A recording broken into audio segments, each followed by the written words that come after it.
An MP handcuffs herself to the rostrum in the Turkish parliament in a protest over constitutional reforms.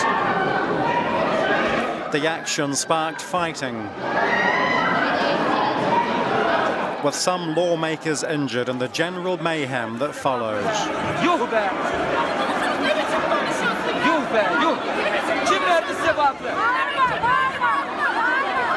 The reforms being debated would give President Erdogan more executive power. Supporters say the presidency needs to be strengthened in a time of mounting crisis. But critics say it's too much power in the hands of one person.